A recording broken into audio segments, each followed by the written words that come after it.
Goal naman. Alright, so weekly update natin ngayon. At ang ating DP, boom! 367k DP na tayo. At syempre ang ating HP, laging tinatanong, 290k na lang. Nabawasan ang ating HP.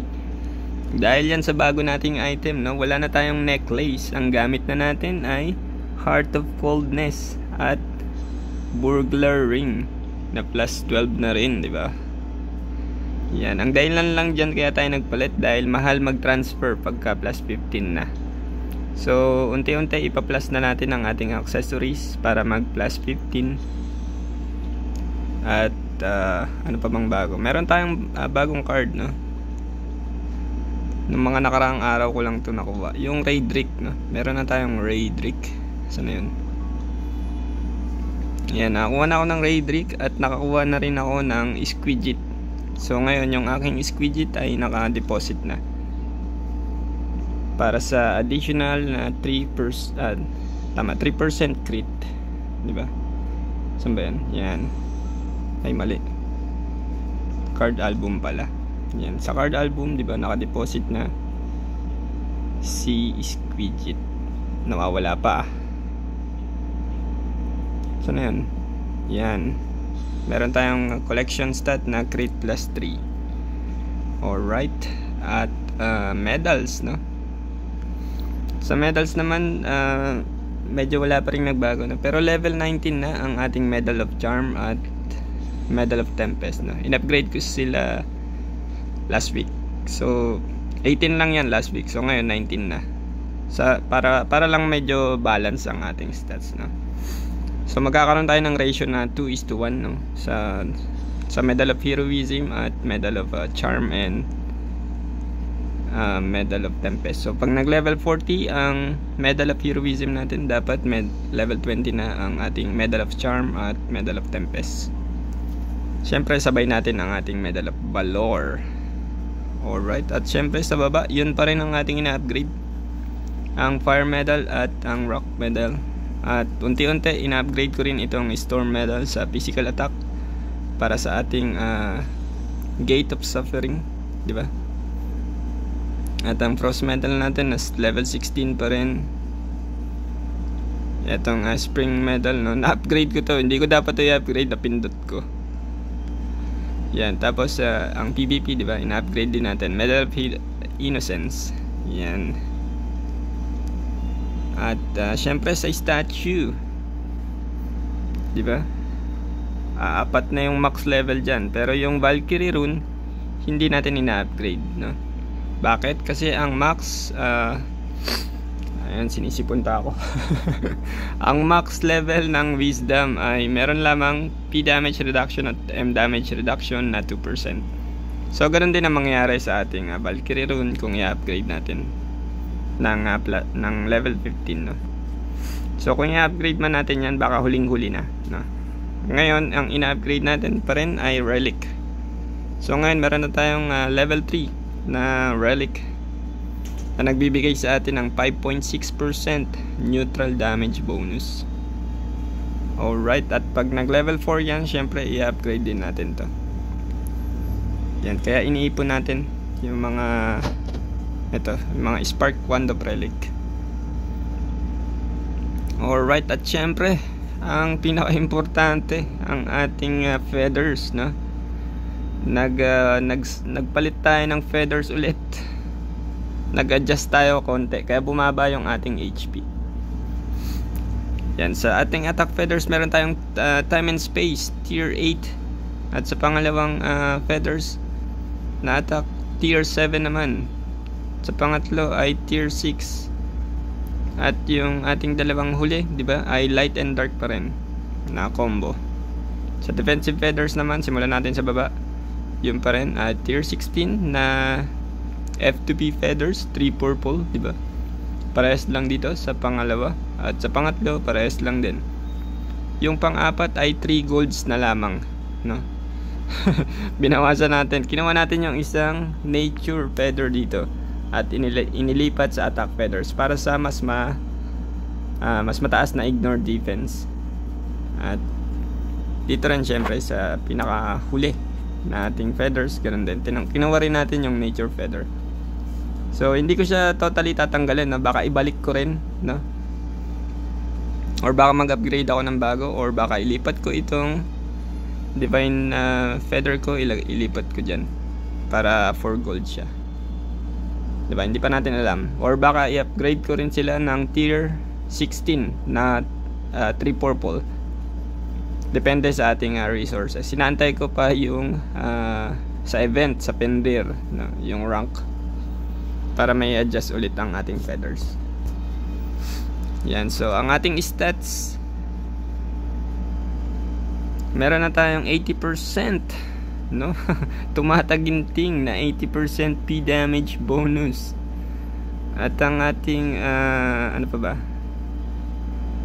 PvP damage reduction ay 2538, pero mababa yan. Dapat pag naka PvP tayo, enchant yan, pag nilagay natin itong beacon, ay bawal pala dito.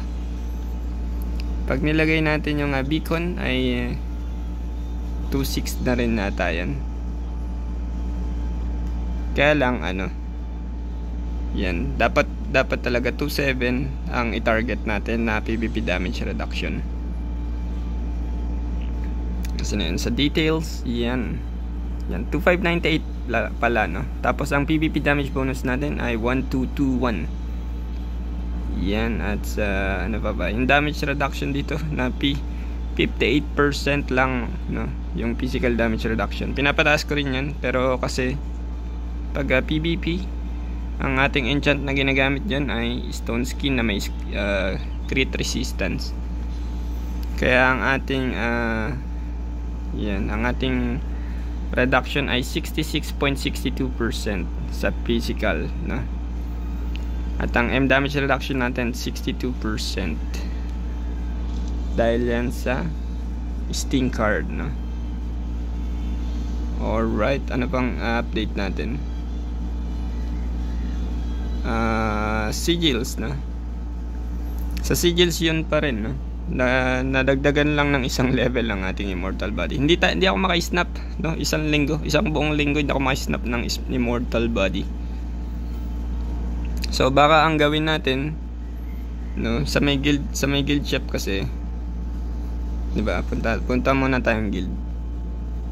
Ay, hindi pala guild shop, War of Imperium shop pala, no? Doon kasi sa War of Imperium shop, 'di ba? Pwede tayong bumili ng sigil. Kung halimbawang nabili na natin ang mga feathers, 'di ba? Kasi dito may feathers eh. Kung di nyo alam, 'di ba?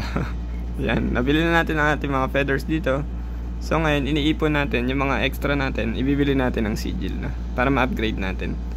Pass muna tayo sa hammer. Dati binibili ko tong hammer eh. Kasi wala akong ma-upgrade sa hammer ngayon. At sa ating nga pala, sa may betting shop, 'di ba? Kung di nyo alam, sa betting shop, pwede rin kayong bumili ng statue. No, binili ko na siya, ito. Yung advanced and orange optional statue. Tapos ibili nyo yan ng ano ba yan? Spark Wand of Relic para i-upgrade ang ating relic statue para sa neutral damage. Medyo may kamahalan yan, pero goods lang. Kung i-upgrade mo yan, lamang ka sa ibang paladin. Kung hindi naman, ay baka malate ang iyong progress. Alright, siyempre sa mount natin, diba, yun pa rin. Walang nagbago kasi ang level niya, ayan, 27 pa lang siya, hindi pa siya 30. Yan, medyo nalalate tayo sa pagpapalevel ng ating pets, ng mount pala, no? So baka ang gagawin ko pala dito, no, sa mount ay baka mag-upgrade tayo ng 4, no? Iniiwasan natin na hindi mag-max level ang ating Furious at Cute, no? Para hindi masayang ang ating mga, ano bang tawag dito? Mga wild kiwi pag nag-upgrade na. So baka ang gawin natin dito ay mag-upgrade tayo ng 4. Itong Courage at Intellect i-upgrade natin. Furious at Cute. Tapos ang magiging negative natin ay ang Lovely, yung magical damage reduction. Alright. At ano pa, Sa guild skill, no? Sa guild skill naman, di ba? Tumataas na rin ang ating level. Ay, mali. Dito pala. Yan. Yan, meron tayong 40, 38, 32, at 36. Yan. Kung gusto nyong ipunin yan dahil papalapit na ang ating server reset, no? Para ma-upgrade nyo agad ang inyong character attack at ignore PDF, di ba? So, pwede nyong ipunin itong guild token. Tama ba? Guild token ba tawag sa'yo? Ayaw ba? Yan, guild token, no? Pwede nyong ipunin. This week, wag nyo munang gamitin. Tapos, para pagka nag-level up tayo, i-upgrade natin ito. Alright. At syempre, ano pa ba? Yan, wala na tayong update sa inyo. Damage test pala, no? Baka makalimutan natin. Yan, balik tayo sa dummy, no?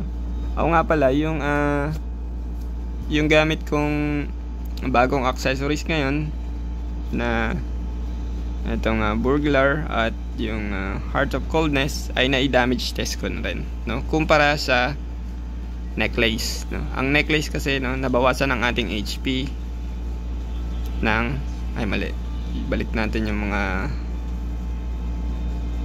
tinanggal natin, no? Yan, balik tayo sa HP at shining. Yun lang, no? Yun lang may pinalitan ko. Yan pa rin yung mga enchant natin, ha? Mababa pa rin yung pinipilit kong makakuha dito ng level 5 na sharp, kaya lang ayan ang binibigay, magic. Ayan, damage test tayo, no? Tulad ng dati, battle chant. Yan, white aura at damage test. Yan, meron tayong 777 yan na nag-800. Yan 730 pinakamababa, 77, pero average ay 760, 750. Yan ang average. Yan, wala naman nagbago sa ating damage, no? Kahit nabawasan ang ating HP dahil tumaas ang ating P damage bonus, di ba? Ganun pa rin. Actually, nadagdagan pa nga, no? Na pumapalo na kasi siya ng 800. Dati last week hindi pa siya pumapalo ng 800. Pumapalo lang ako ng 800 dati dahil sa dito sa effect ng White Lily. Ngayon pag nag-effect ang ating White Lily, ayun, nakita nyo 900 ang critical. Alright, yun lang for our video, di ba? Kung may katanungan kayo, pwede nating sagutin yan sa ating comment section. Alright, peace out. Kita-kits next video. Bye-bye.